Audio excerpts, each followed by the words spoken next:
Let's make a gorgeous background with just dyes. Hello everyone! My name is Brennan, design team member for Stamp Anything. Welcome back to my YouTube channel, or the Stamp Anything YouTube channel, depending on where you're watching this. Today, I'm doing one of my favorite techniques where I cover an entire panel in die cuts to make a faux embossed look. It's really cool, and I personally love how it turns out. Just so you know, all the Stamp Anything products you see in this video were sent to me free of charge as I am a design team member. That is the nature of it. Now let's get into this video so you can see this fun technique. So today, we're going to be using the leaf dies from Stamp Anything to do a faux embossing background. So what we're going to do is we're going to die cut out a bunch of these dies. I'm not going to do all of them, but for a technique like this, you want to make sure you're at least doing 2 to 3 dies. You're going to need die cuts to cover your entire panel. So if you're using just one die, that's going to take a long time. So I'm going to pick out a couple of these and then we'll get started. So these are the 3 leaf dies that I'm going to use. So I'm going to run these through my die cutting machine quite a few times because like I said, you want to have enough pieces to cover your entire panel. My panel is 4 inches by 5.25 inches. So I'm definitely going to need this to run this through a couple of times. I like to do extra just in case, but it's always better to have more than less so you don't have to run it through even more times when you think you're done. And then when I have extra, I'll just throw it in the back of the packaging for the die and I'll have some more for the future. I'm going to run these through my Gemini quite a few times, and thank you to my grandma's friend Lois for giving me her old Gemini. It's been amazing so far, so thank you Lois in case you're watching.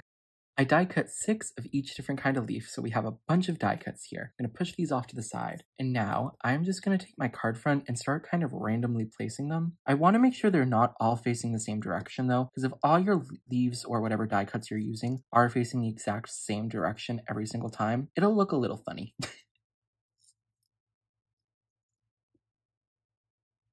Now that I have these all placed, I'm going to start gluing these down, and I did have a couple extra, but I almost ran out of these too, so I'm happy I did a little extra, so I don't have to go start die cutting out more. But now I'm just going to start gluing these down, and then we will have our background. So now everything is glued down. When you're gluing them down, I suggest that you have a couple of them hanging off. That way it looks like the pattern continues off the page and isn't limited to it. But when you do have them hanging off, you have to make sure to cut the edges off. Otherwise, it's going to look a little weird. So now I'm just going to take a pair of scissors here and go right up against the edge of the card front and cut off any of the excess leaves that are hanging off. Really simple to do.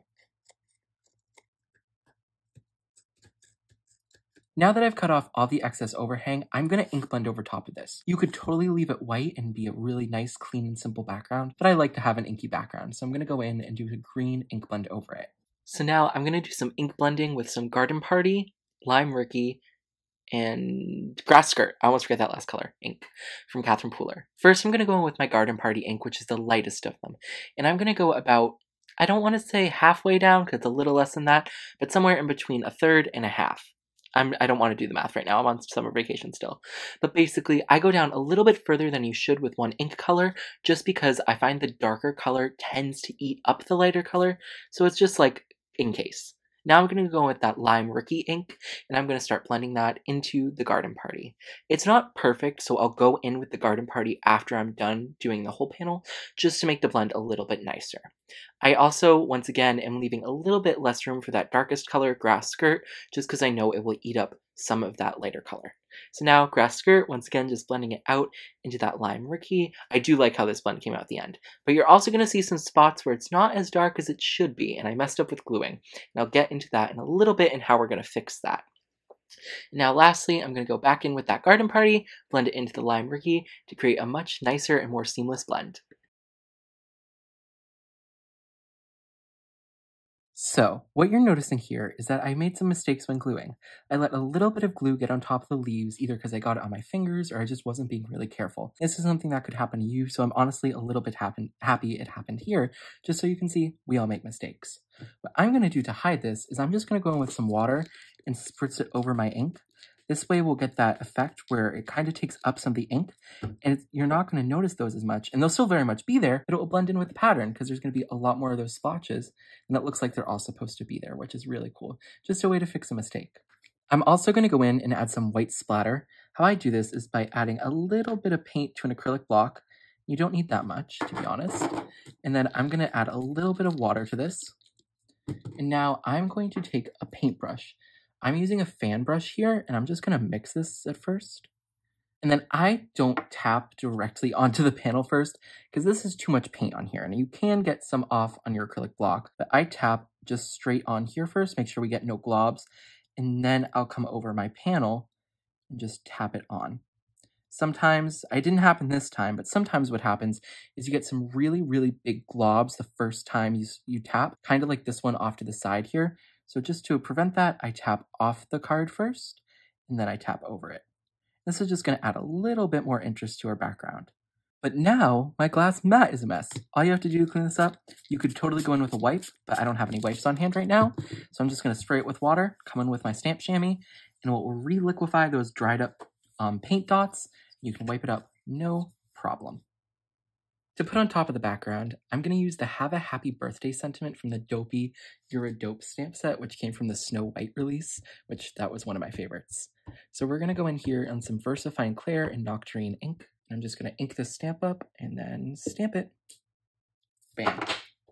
Perfect. Here's a little trick to get your edges on your sentiment strips perfect.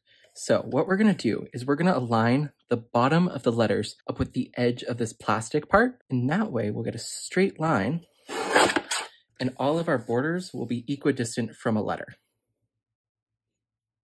I'm using like geometric terms over here. And there we go. There's our sentiment strip. So I'm just actually going to put this right in the center, and it's going to be a pretty simple card, but it still looks really nice. There we go. But there's one more thing we have to do to actually make it a card. And to make it an actual card, we needed our black border. The card base doesn't matter. A black border is what makes, no, I'm joking. We added the card base to make it an actual card. Full transparency, I did mess up on cutting the sentiment and my paper shifted on the last chop. So that's why if it looks a little wonky and it's not 100% perfect, it's because I messed up. Full transparency. It's a handmade card, not a Hallmark card. This card has an almost jungle vibe, so I could see some really fun ideas with that, more than just putting a sentiment on it, but I just put a sentiment on it to keep it nice and simple. Thank you so much for watching, and I really hope you enjoyed this video. Have an amazing rest of your day, and bye! Happy crafting!